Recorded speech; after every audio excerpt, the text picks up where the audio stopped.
Então, voltando para as oxidações, qual o problema de nós termos água e ácido? O problema foi aquele que eu comentei no vídeo anterior, que é se você tiver um grupo sensível a ácido. Porém, o grande problema da presença desses reagentes numa reação de oxidação não é necessariamente num álcool secundário, e sim num álcool primário. Então, o problema da água não é muito grande quando nós pensamos em álcoois secundários, e sim álcoois primários. Bom, quando nós pensamos numa reação orgânica, a gente pensa em seletividade ou especificidade. Então, termos mais de um produto no meio reacional é muito ruim, porque você vai perder reagente, né, para uma coisa que você não é interessante sinteticamente, não é seu alvo sintético. Então, nós queremos especificidade num tipo de reação. Então, uma reoxidação é um problema muito grande. Então vamos ver aqui a questão de oxidação de um álcool primário. Tá? Então, diferentemente do álcool secundário, vou até usar esse oxigênio aqui, de um álcool secundário, tá? Vou até destacar os dois hidrogênios em vermelhinho.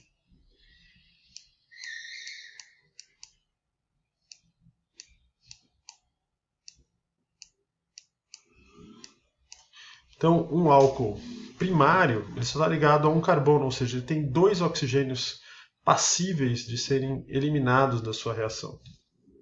Então,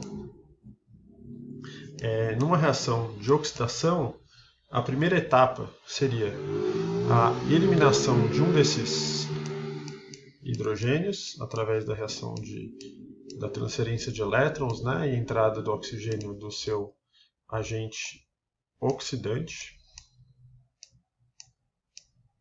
Então essa ligação nova seria formada.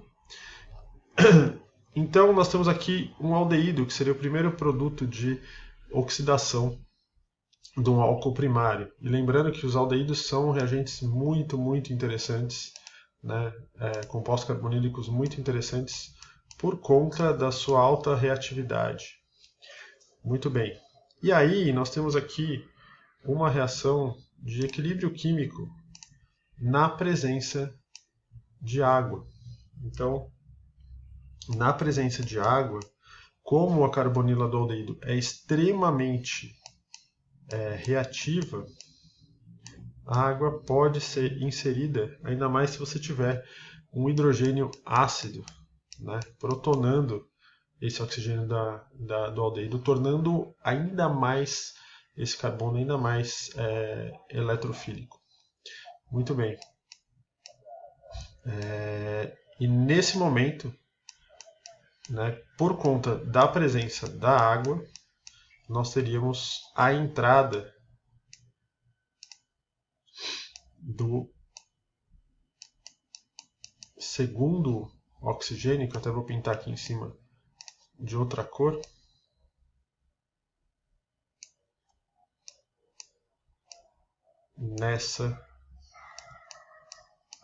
Nesse carbono que está sendo oxidado. Então isso aqui seria uma segunda oxidação, que a gente chama de over-oxidation, né, desse álcool primário. Então ele passaria pela primeira oxidação, por conta do agente oxidante, que vai receber os elétrons dessa ligação aqui. Tá? Então esse aqui, digamos, seria nosso produto alvo, tá? Mas por conta da presença da água, e é ela que insere esse oxigênio, o segundo oxigênio na estrutura. Então, na sequência, né, dessa reação, então não paramos aí, porque isso é um produto extremamente instável, nós acessamos o produto oxidado, extremamente oxidado, que é o ácido carboxílico derivado desse meu álcool. Tá? Então, quando nós pensamos em reação orgânica, nós queremos seletividade, tá? Ou especificidade, nós não queremos mistura de produtos. Então, se meu objetivo é obter exclusivamente o aldeído decorrente da oxidação desse meu álcool primário, eu não posso usar os reagentes, né, mais agressivos, que são os reagentes de Jones e esses reagentes de cromato, tá certo? Então, nós temos algumas alternativas. Além do PCC, nós podemos usar o PDC, que é o dicromato de piridina, que também é muito simples de fazer. E aqui outros reagentes que são um pouquinho mais caros, mas têm uma especificidade mais... uma aplicação mais específica, tá?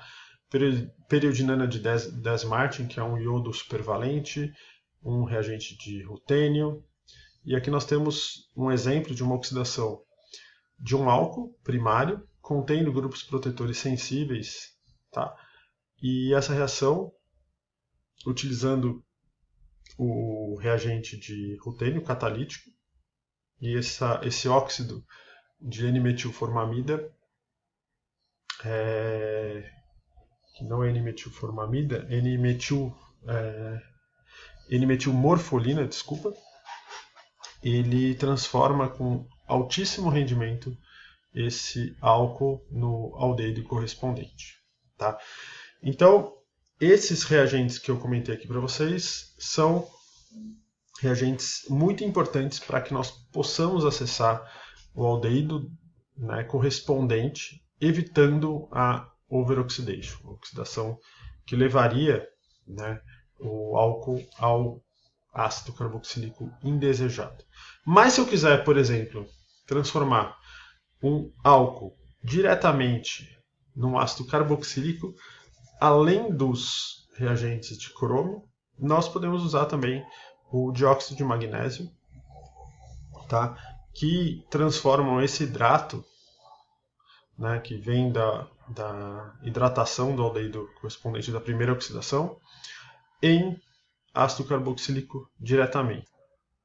Eu deixei então esse esquema para vocês, porque o mecanismo de reoxidação, ou seja, de overoxidation, né, do aldeído que passa por esse hidrato, desse reagente de manganês, ele é muito parecido com o mecanismo de oxidação, né, de overoxidation dos reagentes de crômio, tá? Então, se vocês pegarem os livros, vocês vão ver que tanto o manganês como o crômio agem da mesma maneira, de forma a eliminar esse hidrogênio remanescente da estrutura do composto orgânico para transformá-lo num produto de oxidação dupla, digamos assim, né?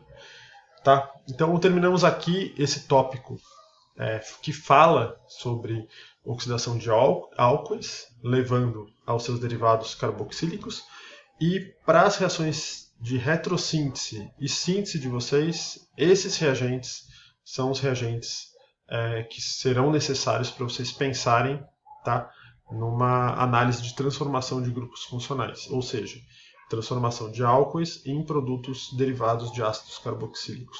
Os mais complexos, em resumo, são os álcoois primários, com os quais vocês vão ter que ter cuidado para utilizar o reagente adequado para parar no produto de oxidação, de primeira oxidação, né, de aldeído, utilizando os reagentes que eu comentei aqui, evitando que chegue no ácido carboxílico. Caso vocês tenham interesse em transformar um álcool em ácido carboxílico, vocês podem utilizar reagentes mais agressivos, tá? Que contém água no seu como reagente, né, no seu meio reacional, para transformar no hidrato e chegar no ácido carboxílico.